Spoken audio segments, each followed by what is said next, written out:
Everyone, good morning. কেমন আছো বন্ধুরা?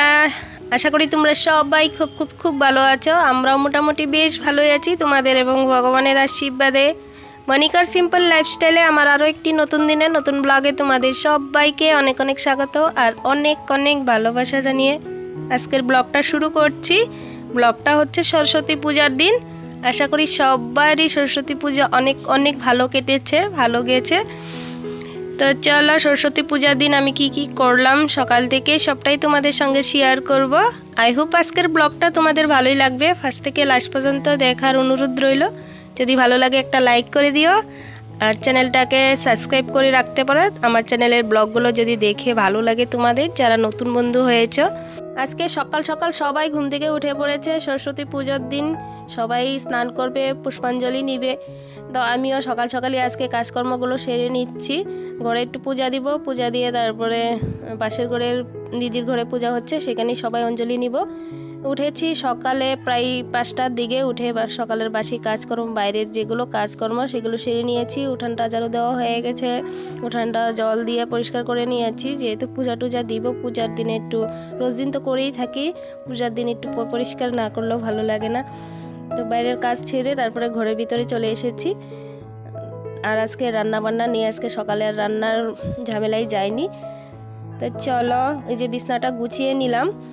আর রোজ দিন তো কাপড় বেরোবেই, কাপড়গুলো আজকে আর ধুবো না, কালকেই ধুবো, রেখে দিব বাথরুমে। এখন কাপড় ধুতে গেলে অনেকটাই টাইম চলে যাবে কাপড় ধোয়াতে। আর পুজোর দিন এত কাপড় চোপড় না ধোয়াই ভালো। আর ব্রাহ্মণও চলে আসবে 7টার দিকে বললো। তো ঘরের পূজা টুজা দিয়ে তারপরে দিদির ঘরেও যাব। আর ঘরটা একবারে ঝাড়ু টাড়ু দিয়ে ঘরটা মুছে তারপরে স্নানটা সারবো। বাসন কয়েকটা ছিল, কালকে রাত্রে ধুয়ে রেখেছি, কালকের খাবার বাসন রাত্রে। এখন আর বাসন ধোয়া নেই, ঘরটা ঝাড়ু দিয়ে মুছেই স্নান করব। আর তো দেখলেই বাচ্চারা বিছনায় বসে টিভি দেখছে। আজকে সরস্বতী পুজোর দিন পড়তে হয় না, আমরাও পড়তাম না ছোটোবেলায়। মা বলতো সরস্বতী পূজার দিন মায় পড়াশোনা করবে, সরস্বতী মায়, এগুলো শুনে আর পড়তে বসতাম না, একদিন ছুটি পেয়ে যেতাম। তো আমার বাচ্চারাও একদিন ছুটি পেয়ে গেছে, আজকে পড়বে না। সকালে উঠে টিভি চালিয়ে বসে রয়েছে।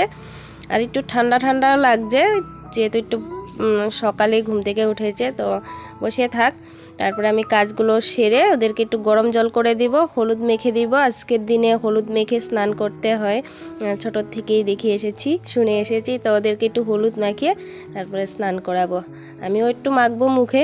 আর আজকের ওয়েদারটা খুব সুন্দর ওয়েদার, দেখতেই পাচ্ছিলাম বাইরে, তোমাদের আর দেখানো হয়নি। সকাল থেকেই আজকে রোদ উঠে পড়েছে, একটু হালকা হালকা হাওয়া, একটু ঠান্ডা লাগছে, তবে রোদটা দেখে খুব ভালো লাগছে। বাইরের পরিবেশটা খুব ভালো আজকে। আর সরস্বতী পুজোর দিন এরকম ওয়েদার থাকলেই ভালো লাগে, একটু ঠান্ডা ঠান্ডা থাকলে, হাওয়া বাতাস বেশি থাকলে ভালো লাগে না। তো যেরকম রোদ উঠেছে, একটু হালকা হালকা হাওয়া, একটু ঠান্ডা লাগছিলো, ভালোই লাগছিলো আজকের ওয়েদারটা। তো চলো, আমার এদিকে ঘর ঝাড়ু দেওয়া হয়ে গেছে, ঘরটা মুছেই আমি স্নান করব। সকাল সকাল উঠে কাজ করছিলাম আর ছোটোবেলার কথা মনে পড়ছিল। এই সরস্বতী পুজোর দিনে আমরা মার একটা যে কোনো একটা শাড়ি হোক পরে স্কুলে যেতাম দৌড়াদৌড়ি করে, আর কাজ করতে হতো না। সকাল থেকেই উঠে বই গুছাতাম, কোন বইটা নিয়ে যাব মার কাছে। তারপরে কালির যে চিহাই দুয়াতগুলো ছিল সেগুলোর ভিতরে দুধ ঢুকিয়ে এটা একটা কলম বানিয়ে নিতাম, একটা ইকরের গাছের কলম, সেগুলো নিয়ে মার কাছে দিতাম, সেগুলোই মনে পড়ছিল। আর কুলবগড়ি দিতাম। তো এখনকার দিনে সেই ইকর চিয়াহি দুয়াত সেগুলো তো আর পাবো না। এইভাবে বই দিব মার সামনে, ঘরেও দিব, তারপরে পাশের ঘরে দিদির ঘরেও দিব। অন্যবার স্কুলেই যাই পুষ্পাঞ্জলি নিতে, এবার ভাবছি এখানেই সকাল সকাল পুজো হয়ে যাবে, দিদির ঘরেই পুষ্পাঞ্জলি সবাই দিয়ে পরে স্কুলে যাব। শাড়ি টাড়ি পরিয়ে নিয়ে, ছোট বাচ্চাদের পরিয়ে নিয়ে সারাদিন থাকাটা অনেকটাই টাফ হয়ে যায়, থাকতেই চায় না। শাড়ি পরে একটুখানি সময় থাকবে, তারপরে আবারও থাকতে চায় না, কীরকম করে।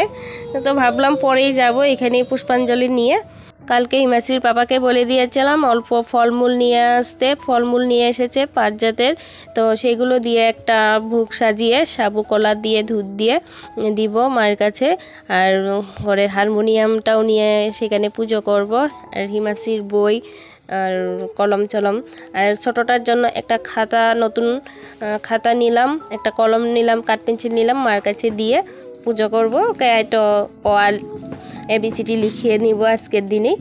যাই হোক, চলো আমি ঘরের কাজকর্মগুলো সেরে এদিকে পূজাটাও দিয়ে নিলাম। দেখো পূজা দেওয়া হয়ে গেছে। আমার মা সরস্বতীর একটা ছোট্ট ফটো আছে, সেখানেও একটু পূজা দিয়ে দিলাম। আর এই যে হিমাশ্রী দুধ নিয়ে আসলো, দুধওয়ালা থেকে এক পা দুধ নিয়ে আসলো। আমি এদিকে সাবু ভিজিয়ে রাখলাম আর ফলমূলগুলো ধুয়ে রেখেছি, এখনও সাজানো হয়নি। বাটাটা সাজিয়ে নিব। শাড়ি পরেই নিয়েছি আজকে, একটু সকাল সকাল শাড়ি টাড়ি পরে তারপরে এই যে পূজাটা দিলাম। এখন ফলমূলগুলো সাজাবো। এদিকে ব্রাহ্মণও চলে এসেছে। আর এদিকে দেখো এই যে একটা কুল নিলাম, বই নিলাম আর কাঠ পেন্সিল কলম। এই যে আমি বাটা সাজিয়ে নিয়েছি, দিদির ঘরে নিয়ে দিব এটা।